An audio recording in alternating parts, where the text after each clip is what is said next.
शहराची खबरबात या बातमीपत्राचे प्रायोजक आहेत Mac care super speciality hospital Ahmednagar. Congratulations वहिनी, बाळ झाल्याबद्दल। पण मी ऐकलंय डिलिव्हरी फार क्रिटिकल होती। आता ठीक आहे ना सगळं? अगं होता थोडा प्रॉब्लेम, पण स्त्रियांच्या आरोग्याची संपूर्ण काळजी घेणारं मातृसेवा होतं ना साथीला। सगळं सुरळीत झालं। किशोर वयापासून ते रजोनिवृत्तीपर्यंत स्त्रीच्या आरोग्याची संपूर्ण काळजी घेणारं अहमदनगर मधील पहिलं स्त्री रुग्णालय Matruseva women's hospital obstetric ICU। किशोरवयीन आणि विवाहपूर्व समुपदेशन, गरोदर माता तपासणी आणि प्रसूती, पहिल्या सिझेरियन नंतर नॉर्मल डिलिव्हरीची सोय। मातृसेवा विमेन्स हॉस्पिटल, सक्कर चौक, नवीन टिळक रोड, अहमदनगर। फोन 9850200017।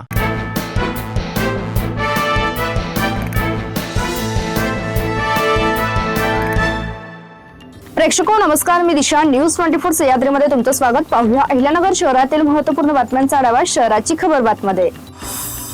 मार्च महिन्याच्या मध्यापासून बेमोसमी वादळी पावसाला सुरुवात झाली असून येत्या रविवारपर्यंत वादळी पावसासह गारपिटाची शक्यता कायम आहे। जिल्ह्यात आज पुन्हा ऑरेंज, उद्या शनिवारी येलो तर रविवारी पुन्हा वादळी पावसाची शक्यता असल्याचा अंदाज भारतीय हवामान विभागाने वर्तवला आहे। दरम्यान गुरुवारी दुपारपासून नगरसह जिल्ह्याच्या विविध भागात ढगाळ वातावरणासह अधूनमधून पावसाच्या सरी कोसळत होत्या।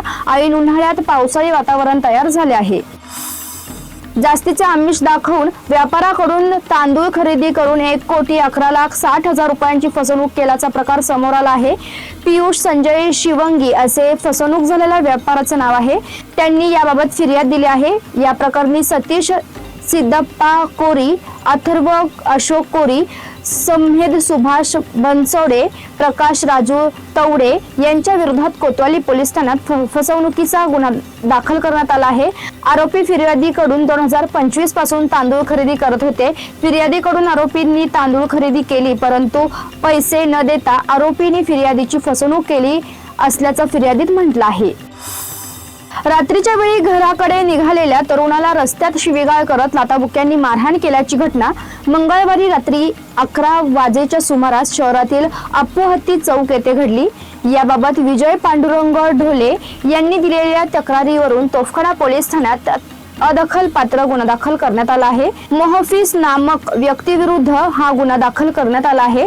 तक्रारदार हे लवजी चौक परिसरातून घरी जात होते। अचानक अप्पोहत्ती चौक परिसरात मोहफिस याने कोणत्याही कारणाशिवाय तक्रारदार यांना शिवीगाळ केली। तक्रारदार यांनी "तू मला शिवीगाळ का करतोस?" असे विचारले असता रागावून मोफिस यांनी लाथाबुक्क्यांनी मारहाण केली आणि जीवे मारण्याची धमकी दिली असल्याचं फिर्यादीत नमूद केलं आहे।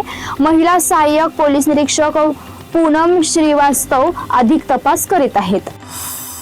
अप्पोहत्ती चौक येथे बुधवारी दुपारी घडलेल्या घटनेत एका महिलेशी गैरवर्तन करून तिच्या पतीवर धारदार शस्त्राने हल्ला केल्याची घटना घडली आहे। सावेडी उपनगरात राहणाऱ्या पीडित 35 वर्षीय महिलेने दिलेल्या फिर्यादीवरून गुरुवारी तोफखाना पोलीस ठाण्यात गुन्हा दाखल करण्यात आला आहे।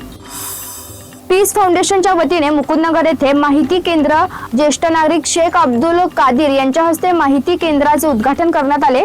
यावेळी नगरसेवक शम्स खान, खालिद शेख, पीस फाउंडेशनचे ॲडव्होकेट नदीम सय्यद यांच्यासह नागरिक उपस्थित होते। कार्यक्रमाच्या प्रास्ताविकता पीस फाउंडेशनचे संस्थापक अध्यक्ष अरशद शेख यांनी सांगितले की शासनाच्या विविध योजनांची माहिती योग्य पद्धतीने जनतेपर्यंत पोहोचत नाही, त्यामुळे अनेक पात्र लाभार्थी वंचित राहतात। ही समस्या लक्षात घेऊन या माहिती केंद्रात सुरुवात करण्यात आली आहे।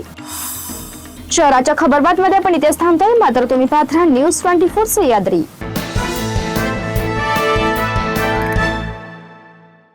या बातमीपत्राचे प्रायोजक होते Mac care super speciality hospital Ahmednagar.